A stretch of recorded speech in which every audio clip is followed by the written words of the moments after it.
Videojack não é a melhor história em quadrinhos feita nos Estados Unidos durante a década de 80, mas ela é excelente como caso de estudo para se entender a estética dos quadrinhos estadunidenses dos anos 80 e como o pós-modernismo influenciou essa produção.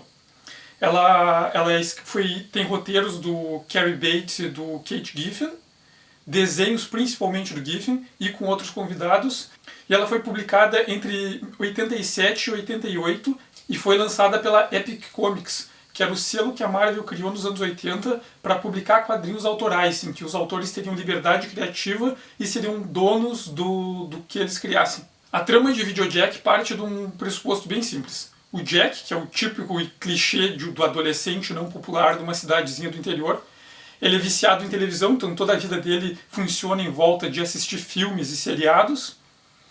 E o melhor amigo dele, e único amigo, é o Damon, que é um garoto problemático que ele vive com o tio, que não dá muita atenção para ele, então ele está sempre criando problemas para chamar atenção.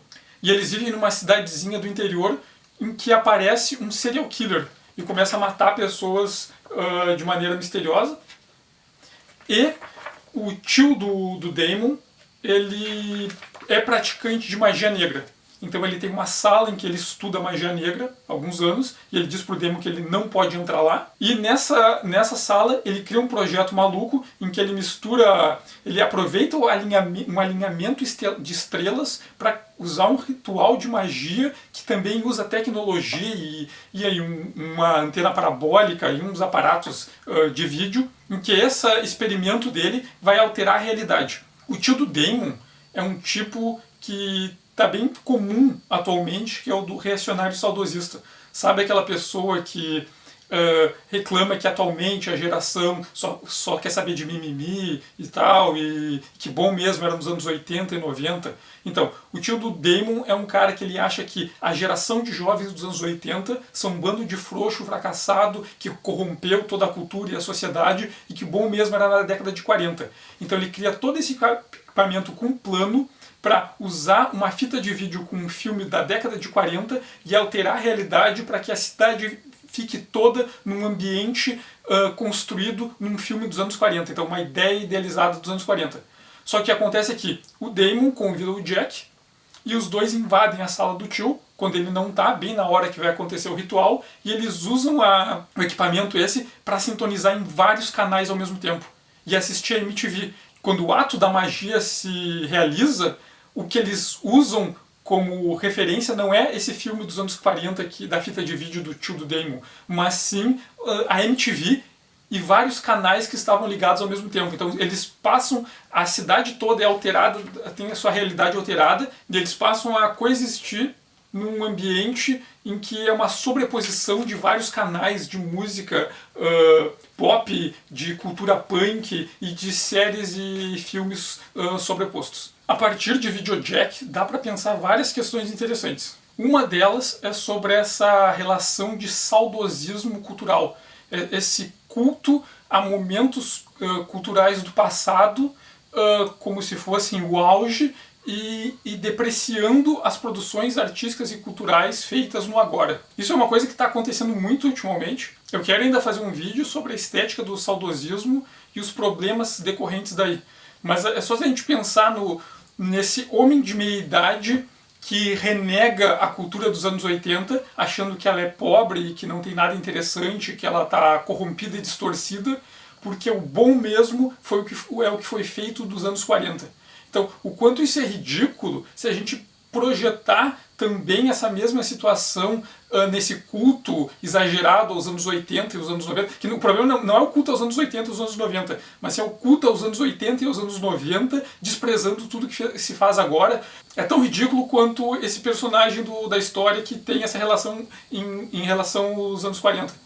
Mas assim, eu acho que o mais relevante é o quanto dá para pensar sobre o pós-modernismo e quanto essa cultura pós-modernista influenciou na arte e nas histórias em quadrinhos. Definir o pós-modernismo é uma coisa bem complicada, porque tem muitas teorias sobre isso, e inclusive tem teorias que dizem que o pós-modernismo não criou nenhum tipo de ruptura com o modelo da sociedade moderna, pelo contrário, exagerou as questões tecnológicas e de comunicação, exageraram algumas relações que já existiam no modo de organizar a sociedade, de consumo e tal, então que não existiria o pós-modernismo, porque a modernidade nunca foi superada, o que existiria era um hipermodernismo. Então tem críticas ao pós-modernismo, tem críticas muito fortes de algumas correntes marxistas sobre como o pós-modernismo teria exagerado algumas relações de consumo do capitalismo que não são boas e como elas se intensificaram, ou como o pós-modernismo relativiza muitas questões, argumentos e tal, e como isso é ruim, mas uma das formas da gente entender o pós-modernismo é na ideia de uma posição cultural em que o tempo foi hiper acelerado, mas ao mesmo tempo ele se tornou anacrônico, e o espaço foi hiper ampliado, mas ao mesmo tempo ele ficou fechado e diminuído. Assim. Um bom exemplo, que é o exemplo que eles usam no caso, a ideia do videocassete, é a gente pensar como era a relação das pessoas com o cinema até os anos 80. Assim, quando alguém queria ver um filme, a pessoa tinha que comprar o ingresso por uma sessão do filme que estava marcada por um horário e ir até o cinema para assistir aquele filme naquele horário. Depois que o filme saísse de cartaz, a pessoa só ia poder assistir esse filme de novo se por acaso alguém colocasse em cartaz de novo. Depois, quando surge a TV, existe a possibilidade do sujeito assistir o filme em casa. Ainda assim, essa relação com assistir um filme ficava na dependência do cronograma do canal específico. O filme ia passar naquele horário, naquele dia. Quem quisesse assistir teria que se organizar para ver naquele dia e naquele horário. E se nenhuma emissora exibisse mais aquele filme, a pessoa não teria mais acesso àquilo. E o videocassete, que é um dos exemplos dessas tecnologias dos anos 80 que modificaram a relação dos sujeitos com a cultura, o sujeito tinha a possibilidade de ter o filme dele gravado num VHS e ver a qualquer momento que ele quisesse. Ou então, ele não entendeu uma parte do filme, ele poderia rebobinar e assistir de novo. Ele poderia ver fora da sequência pré-determinada. Ou então ele poderia deixar o videocassete programado para gravar alguma coisa enquanto ele não estava em casa, então ele não ia precisar se organizar em função da TV e depois ele ia chegar e assistir o programa, o filme que ele queria ver. Então, a possibilidade do sujeito controlar sua relação de tempo e espaço em relação ao filme. Ele poderia ver o filme a hora que ele quisesse, quando ele quisesse, na ordem que ele quisesse. Isso não só em relação ao cinema. Isso, os anos 80, marca esse início do pós-modernismo, porque ele rompeu com várias formas de se relacionar com a cultura. Nos anos 80 é quando vai ter os primeiros telefones celulares. A pessoa poderia ligar para outra em qualquer lugar. Quando vão construir vários cabeamentos que ligam o continente americano com a Europa. Então é possível fazer ligações telefônicas direto com outro continente. Vão surgir a comunicação difusa por satélite. A pessoa pode assistir pela TV alguma coisa que está acontecendo do outro lado do mundo ao vivo. A banalização das máquinas fotográficas descartáveis e das máquinas instantâneas. O fax, em que uma pessoa pode tirar uma foto e enviar na mesma hora para uma pessoa em outro lado do mundo pela linha telefone. Ou então o Walkman. A pessoa poderia ouvir música, não precisa estar em casa com seu aparelho enorme, aquele rádio grandão. Ela poderia caminhar pela rua com os fones de ouvido e escutar a música em qualquer lugar, em qualquer parte, em qualquer tempo. Então, os anos 80 vai criar essa ruptura com o jeito de se relacionar com a cultura, porque é o primeiro momento na história humana em que a cultura de qualquer lugar e de qualquer época vai estar disponível simultaneamente. Se a gente pegar pinturas, por exemplo, uma pintura renascentista, ou uma pintura do século XVIII, sobre alguma coisa que acontecia na Idade Média, ou em Roma, na época de Jesus, a gente vai ver anacronismos do tipo as pessoas de épocas passadas usando roupas ou instrumentos da época em que o quadro foi feito. Porque a maioria dos artistas, eles não tinham acesso às imagens do passado como a gente tem hoje. Hoje eu posso pesquisar na internet como era o chinelo de um romano e fazer um desenho de um chinelo romano baseado nas referências, mas eles não tinham. Então muitas das referências eram referências da época em que a obra era feita. E os anos 80 teve uma grande ruptura com isso, porque a possibilidade em que qualquer elemento cultural, qualquer referência cultural de qualquer época, de qualquer lugar do mundo, poderia ser acessado.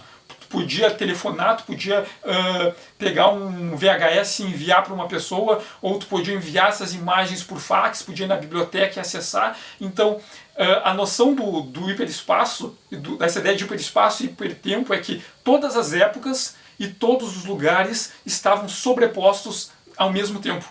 Então, essa é uma questão que é completamente nova na cultura, essa sobreposição de todos os tempos e de todos os espaços. Então, se a gente pensar, por exemplo, a ficção científica dos anos 20, 30, vamos pegar Buck Rogers. Ele imaginava um futuro em que todos os problemas do colonialismo eram reproduzidos nesse futuro. Ou então nos anos 50, que tinham aqueles futuros que se imaginavam reproduzindo várias questões de organização política e social da Guerra Fria. Ou então Star Trek, que é uma utopia humanista, em que a sociedade humana é imaginada num futuro em que todos os conflitos acabaram e todo mundo vinha em harmonia, e agora é explorar o máximo da condição humana. Mas aí quando chega nos anos 80, a ficção científica tradicional dos anos 80 é o cyberpunk.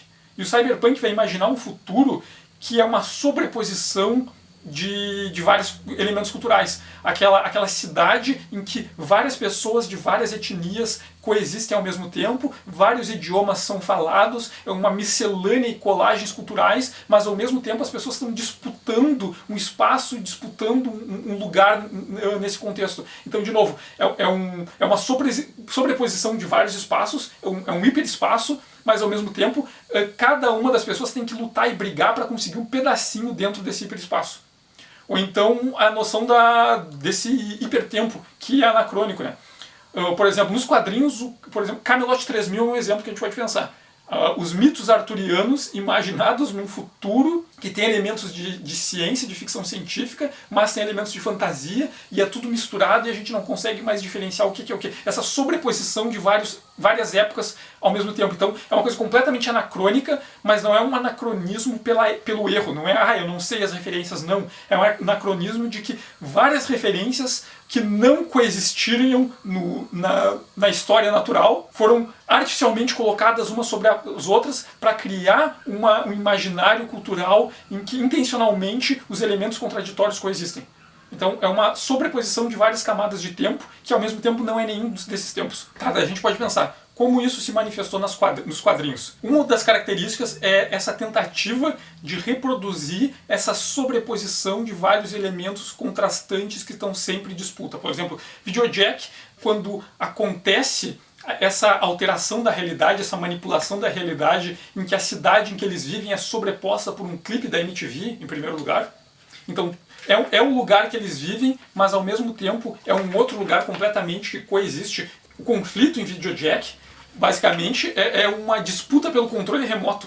Porque essa alteração da realidade, esse mundo que vai se modificando e se reescrevendo, o critério para controlar ele é o controle remoto, é a capacidade de mudar o canal. Então, o quanto o controle remoto simbolizava essa cultura dos anos 80, não só esse pós-modernismo, essas sobreposições de linguagens e de discursos, sobreposições de narrativas simultâneas contraditórias, como a banalização disso, como o sujeito que busca aquele conforto absoluto e que está diante daquele monte de discursos, de narrativas, mas que ao mesmo tempo ele se tornou indiferente. Ele olha uma notícia, uma guerra acontecendo lá no Oriente Médio, alguém passando fome lá no outro lado do mundo. E como esses discursos reproduzidos várias e várias vezes, ele vai se tornando sem efeito. E como as pessoas vão normalizando aquilo.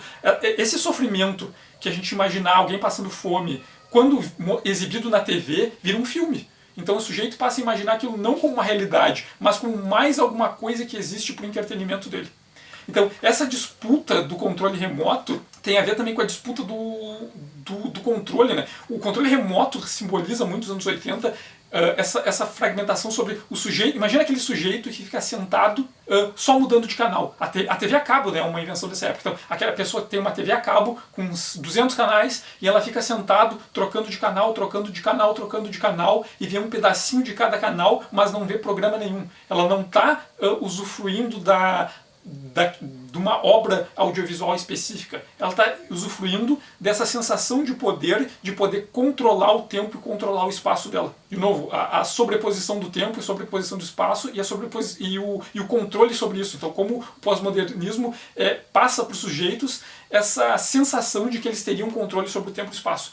Eu tenho que trabalhar 8 horas num trabalho que eu odeio, mas quando eu chego em casa eu pego o controle e posso estar em qualquer lugar do mundo, em qualquer época da história. Então, os personagens acabam brigando por esse controle, e nesses mundos alternativos que criam, eles se tornam pessoas diferentes. E nesses mundos, a verdadeira natureza, o inconsciente dos personagens se manifestam. Então tem aquele adolescente excluído que fica no canto da escola, que ninguém dá atenção para ele fica olhando com raiva das pessoas que ignoraram ele, e quando ele entra no mundo do vídeo, ele vira um nazistinha. O Damon, que no mundo real é um adolescente problemático, porque ele tenta chamar atenção por se sentir abandonado pela família, quando ele está no mundo do vídeo, ele vira uma pessoa obcecada por poder. Ele quer o controle para controlar aquele mundo e está disposto a fazer qualquer coisa por isso, inclusive matar o Jack. Então, em algum momento que eles saem daquele mundo do vídeo, o Damon fica preocupado porque ele não quer voltar para lá, porque ele sabe que se ele voltar, ele vai perder o controle e vai se tornar uma pessoa horrível de novo. Tá, assim, se a gente pensar, e como isso formalmente aparece nos quadrinhos, por exemplo. Originalmente ele foi publicado em 6 edições nos Estados Unidos. Aqui a Abril publicou em 3 volumes, em 89, e nunca mais foi republicado depois disso. O que acontece é que, como isso se manifesta formalmente? Tem várias questões formais que já tinham aparecido antes em Watchmen, no Cavaleiro das Trevas, inclusive, é bem melhor desenvolvida nessas obras. Mas a questão no Videojack é que, apesar de não ser tão interessante quanto essas obras, algumas das técnicas formais usadas nesses quadrinhos dos anos 80 são usadas de uma forma mais intensa, que é mais fácil de perceber e destacar. Olha só o que é específico daqui, o que está acontecendo. Por exemplo, o Giffen desenha a maior parte das páginas. Então, ele cria esse sistema de grade, essas grades regulares de 3 linhas de 4 quadros, e ele mantém isso quase todas as páginas. Ocasionalmente ele faz alguma splash page, mas a gente pode notar que todos os quadros eles são desenhados em enquadramentos absurdamente fechados. Se a gente parar a pensar nos quadrinhos dos Estados Unidos, lá dos anos 10 e 20, a convenção era aquela representação no plano tableau, aquele grande plano. Tinha o cenário ele é mostrado amplo inteiro, como se fosse uma visão frontal de uma peça de teatro, e os personagens e os elementos eles se relacionavam sempre em linhas paralelas ao enquadramento. Nos anos 20 e 30, autores tipo como Milton Keynes, como o Hal Foster, eles vão começar a pensar a imagem dos quadrinhos, a composição dos quadrinhos, a partir do que na arte a gente chama de forma aberta. A ideia de que a gente enquadra um pedaço daquele universo que a gente está representando, mas que tem muita coisa que está fora do quadro. A diegese existe além do que o enquadramento mostra. E isso eles vão fazer isso por influência de outras artes tradicionais e também bastante por causa da influência do cinema. Nos anos 70, nos quadrinhos de aventura nos Estados Unidos, ali com o começo da chamada Era de Bronze, vai ter todo um movimento de tentar colocar questões da arte realista nos quadrinhos. E, nos anos 70, por causa da arte conceitual, tinha sido recuperado uma ideia de que a fotografia era uma arte neutra. Imaginar que não, quando a gente tira uma foto, a foto capta o mundo exatamente como ele é. É completamente neutro, mecânico e automático. E que a gente sabe que não é, né? Porque uma mesma cena depende de como é enquadrado, depende de como a iluminação é feita, do tipo de lente, do zoom. Dá para criar várias imagens daquela cena que são completamente diferentes de como o olho humano veria elas. Então a fotografia ela tem todo um controle, ela tem uma autoria. Mas no surgimento da fotografia lá no 19 e depois nos anos 70, deu uma voltada de algumas percepções de imaginar essa fotografia como capaz de produzir uma estética neutra. Vai ver na fotografia essa ideia de uma imagem mais próxima da realidade. Então a gente vai ver nos desenhos do Neil Adams, por exemplo, lá no começo dos anos 70, tentativas de criar desenhos que simulam um enquadramento fotográfico e cinematográfico. fazer closes e alguns ângulos e aproximações que parecem uma imagem da câmera. O que vai acontecer nos anos 80 é de novo uma ruptura com essa relação da imagem fotográfica como representação da realidade, ao contrário, pensar na subjetividade. No século XIX, com o romantismo, vai se criar a noção na arte de que o objeto principal não precisa ser claro. Até então, assim, se tinha uma pintura, um desenho, tinha um tema, um personagem principal, esse protagonista ele sempre aparecia no centro, bem enquadrado, bem iluminado. No 19, os pintores românticos vão começar a pensar, peraí, talvez o tema e o protagonista não sejam tão importantes quanto um efeito visual que se queira criar. Então a noção de que o protagonista pode aparecer no cantinho do quadro, ou nas sombras, ou pode ter um nevoeiro e o protagonista saindo da neblina. Essa ideia de que a imagem da narrativa não precisa focar na claridade da representação do tema principal e da imagem principal. Isso é uma questão que vai surgir, vai ficar bem forte na arte romântica. Os quadrinhos dos anos 80 dos Estados Unidos e da Inglaterra vão ter uma influência do romantismo pela aproximação com a literatura fantástica do século XIX. Essa recuperação de algumas imagens dessa literatura do XIX vai trazer também questões visuais do romantismo do XIX.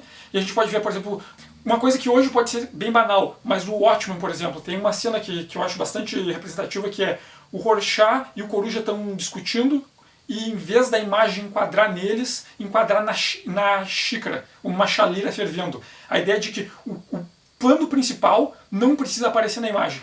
Isso vai aparecer muito em Videojack, bem exagerado. Essa ideia de que fazer quadros pequenos que enquadram as cenas num zoom muito apertado, muito próximo, em que a gente não tem claridade do que está acontecendo. E logo ela corta para um quadro seguinte em que tem um outro ângulo da mesma cena, de novo num plano muito fechado, que a gente não tem noção de que está acontecendo.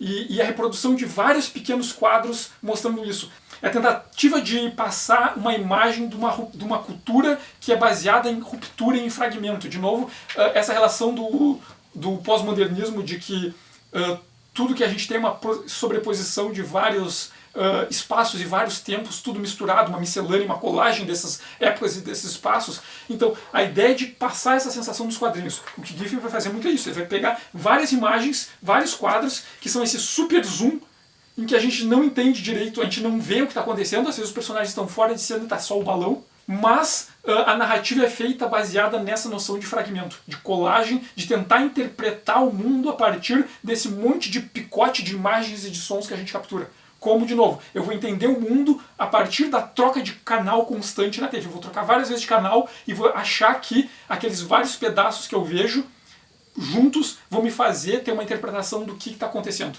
do que é a realidade, do que é o mundo. Então o Videojack ele vai tratar muito disso, visualmente falando. E além de que ele é uma miscelânea, né? Porque tem vários autores convidados, assim, principalmente no último volume. Então, conforme eles vão mudando de canal, vão ter cenas que são baseadas em séries ou baseadas em filmes.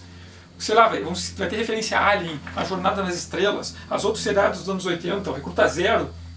E cada uma dessas cenas vão ser desenhadas por um desenhista convidado.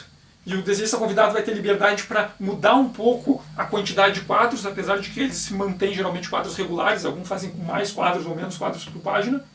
E uma mudança de estilo. Então tem páginas que são desenhadas páginas que são canais, né, que são desenhados pelo Walt Simonson, pela Trina Robbins, pelo Kevin Maguire. Então vai ter vários desenhistas trabalhando junto e conforme eles vão disputando o controle remoto e vão mudando de canal, o estilo do desenho vai mudando e vai criando essa sensação de novo de fragmento. A gente tem várias pequenas percepções do mundo e tentar montar a história na cabeça a partir dessa colagem de fragmentos. Videojack não é a melhor história em quadrinhos dos anos 80, mas eu acho que ela é um bom exemplo para a gente entender a estética dos anos 80, a estética dos quadrinhos dos Estados Unidos de aventura dos anos 80.